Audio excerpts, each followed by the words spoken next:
ಎಲ್ಲರಿಗೂ ನವರಾತ್ರಿಯ 3ನೇ ದಿನದ ಶುಭಾಶಯಗಳು. ಇಂದು 3ನೆಯ ದಿನ ನಾವು ಚಂದ್ರಘಟ ದೇವಿಯನ್ನು ಪ್ರಾರ್ಥಿಸುತ್ತೇವೆ. ಪಿಂಡಾಜ ಪ್ರವರೂಢಾಢ ಚಂಡಕೋಪಾಸ್ತ್ರಕೈರುತ ಪ್ರಸಾದಂ ತನುತೆ ಮಾಯಂ ಚಂದ್ರಘಂಟೇತಿ ವಿಶ್ರುತ.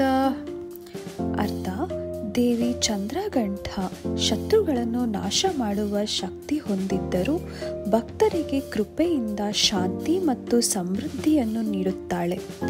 ದೇವಿಯ ಪೂಜೆಯ ಮೂಲಕ ದುಷ್ಟಶಕ್ತಿಗಳ ನಿವಾರಣೆ, ಶಾಂತಿ ಮತ್ತು ಆಧ್ಯಾತ್ಮಿಕ ಪ್ರಗತಿಯನ್ನು ನಾವು ಪಡೆದುಕೊಳ್ಳುತ್ತೇವೆ. ದೇವಿ ಚಂದ್ರಘಟಾಳು 10 ಕೈಗಳನ್ನು ಹೊಂದಿದ್ದು ತನ್ನ ಪ್ರತಿಯೊಂದು ಕೈಗಳಲ್ಲೂ ವಿವಿಧ ಆಯುಧಗಳನ್ನು, ವಸ್ತುಗಳನ್ನು ಹಿಡಿದುಕೊಂಡಿದ್ದಾಳೆ.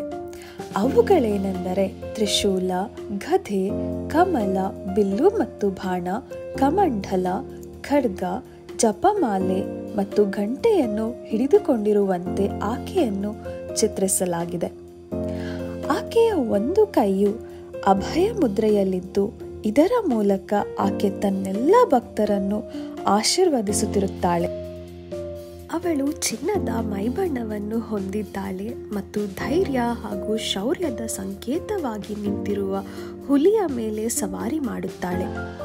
ಈಕೆಯ ಕುರಿತಾದ ಇನ್ನೊಂದು ಕುತೂಹಲಕಾರಿ ಅಂಶವೇನೆಂದರೆ ಈಕೆ ತನ್ನ ಕೈಗಳಲ್ಲಿ ಅನೇಕ ರೀತಿಯಾದ ಆಯುಧಗಳನ್ನು ಹೊಂದಿದ್ದರೂ ಯುದ್ಧಕ್ಕೆ ಸಿದ್ಧಳಾಗಿರುವಂತೆ ಕಾಣಿಸಿದರೂ ಆಕೆ ಅಪಾರ ಕಾಳಜಿ ಮತ್ತು ತಾಯಿಯ ಗುಣಗಳನ್ನು ಹೊಂದಿರುತ್ತಾಳೆ.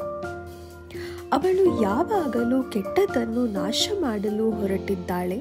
ಆದರೆ ತನ್ನ ಭಕ್ತರಿಗೆ ಅವಳು ದಯೆ, ಸಹಾನುಭೂತಿ ಮತ್ತು ಪೋಷಿಸುವ ತಾಯಿಯಾಗಿದ್ದು ಅವರನ್ನು ಎಲ್ಲ ನಕಾರಾತ್ಮಕ ಶಕ್ತಿಗಳಿಂದ ರಕ್ಷಿಸಲು ಯಾವಾಗಲೂ ಜೊತೆಯಾಗಿ ಇರುತ್ತಾಳೆ.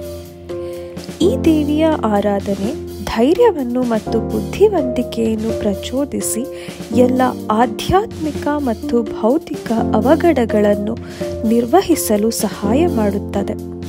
ದೇವಿ ಚಂದ್ರಘಂಟೆಯ ಪೂಜೆಯಿಂದ ಅಶುಭದ ಮೇಲೆ ಶುಭದ ಜಯ, ಅಸ್ಥಿರತೆಯ ಮೇಲೆ ಶಾಂತಿ ಮತ್ತು ದುಃಖದ ಮೇಲೆ ಸಂತೋಷವು ದೊರೆಯುತ್ತದೆ.